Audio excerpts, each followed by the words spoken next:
Hello everybody. Today I will be showing how I replaced the batteries in this Clash model SX1928. What happened here is the batteries died at the end of this season. They've only lasted from August till October. Now the batteries only have about 10 minutes drive time. So first off, we want to start with very simple tools to get this accomplished. As you see here, I have some tools selected to accomplish this job, as I stated prior. Very simple, all you need is a Phillips screwdriver, some needle nose pliers preferably. If you don't have those, regular pliers will do the job. I chose a drill today to make it easier for myself, and some electrical tape just for backup. Now let's go get this taken apart. To start off, we want to slide this seat all the way forward so that way we can access the battery panel. I'll put a picture up to show you where all 4 screws are, but simply you just want to come down here and you will see 4 screws which will get this cover off.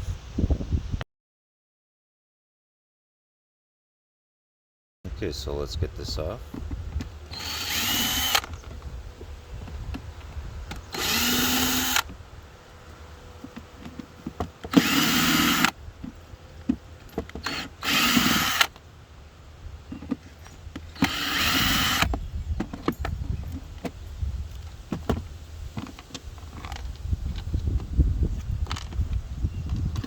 Now, as I pointed out in a clip earlier before, I'll point some arrows at these little clips that you want to depress so that way you can get this lid up. Now you see in here, here's your battery, the handle in here, here's your fuse, and you just want to press this in, or press this to unlock it, and the battery will slide right out. Now that the battery is out, I have it on the work surface here. As you can see, I purchased 2 new batteries, and I will provide more information on these in a moment. But for now, let's get this taken apart. Now keep in mind, there's 2 bolts that are in here, and then there's a nut on the bottom sides here. They fit right in there. They're fitted to it, so just keep in mind that when you take this apart, that they will be coming out from the bottom. So go ahead, take it apart.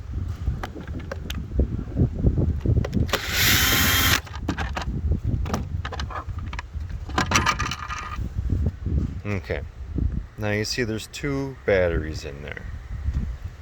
Each one is 12-volt batteries. Now we want to remember how these wires are connected if you're not familiar with electricity. I'll provide a picture so that way you can use that as a reference.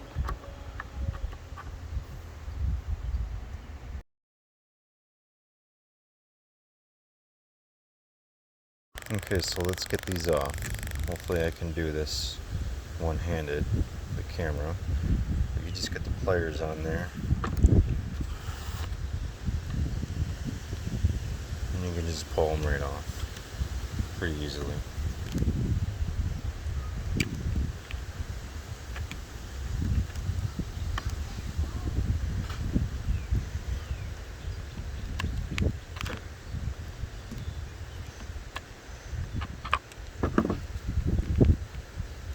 You do have the option to where you can unscrew these down here, and that's the plug that meets to the vehicle. I found it easier to just leave those on there because I have replaced the battery in the other one prior to this video. Now you can just get the batteries out.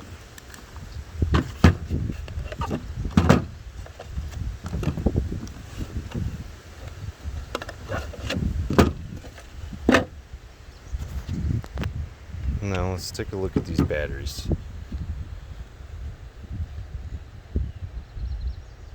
These are 6 FM7s. Not really sure if you could see on there. very well, but they are a 12 volt 7 amp 20-hour batteries. Now I did some research and I did some background check and figure out the sizes of these.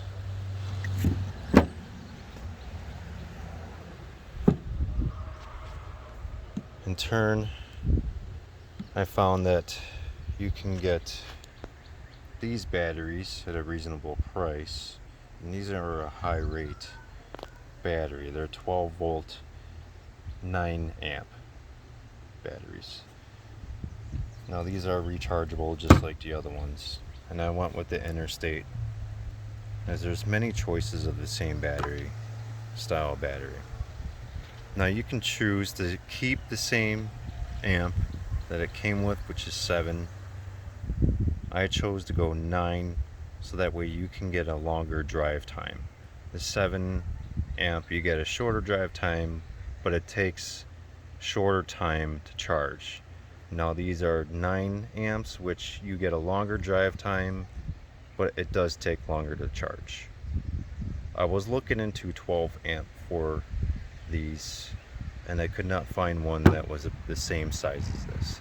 They're roughly almost an inch bigger, and I did not think that it would fit in this casing, so therefore I just went with these. I will show a picture with the information of this battery and the terminal size for your reference there.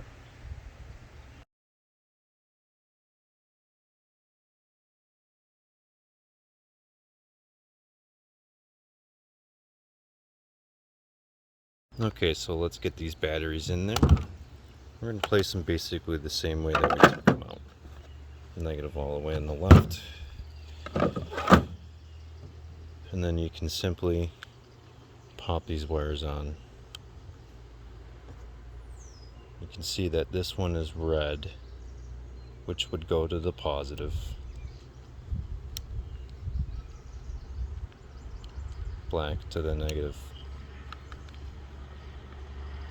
And then the red to the positive.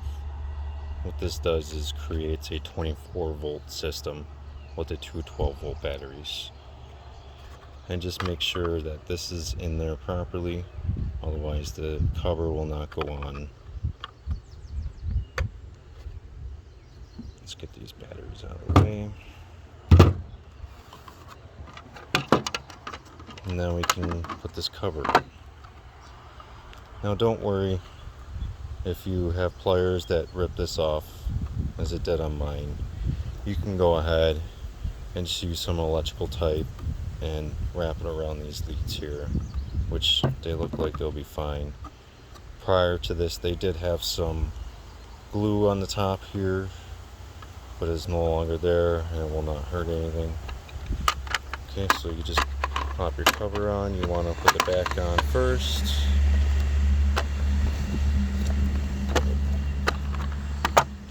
Just get these pushed down.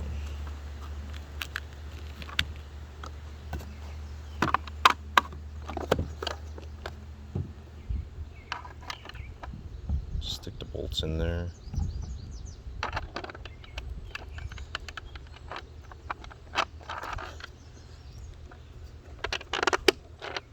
So, gonna need 2 hands for this. What you want to do is just push the bolt up underneath and hold it with your finger, and then you use the drill or your screwdriver and you can just tighten it up there. So I'll tighten this up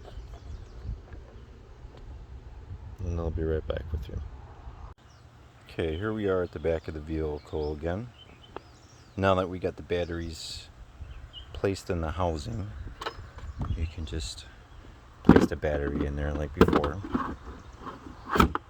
Just set it in there and make sure that it locks. It's in there tight. Put the cover back on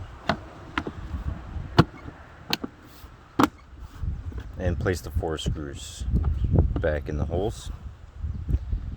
For me, I will not be placing the screws back in there as a personal preference because I take the batteries out to charge them when they're done writing. I prefer to use this charging port directly, as well as I do not have power out here in the shed where they park. There is a charging port here, which the kids used prior when there was room in the garage for them to park them. But I plan on keeping them in their shed, the kids' shed. So therefore, I will leave these screws out to access it easier. Just place that on there. Granted, it is a pain in the butt to move these seats forward and backwards. Found it easier if we have a second person to move that seat back. It makes it so much easier.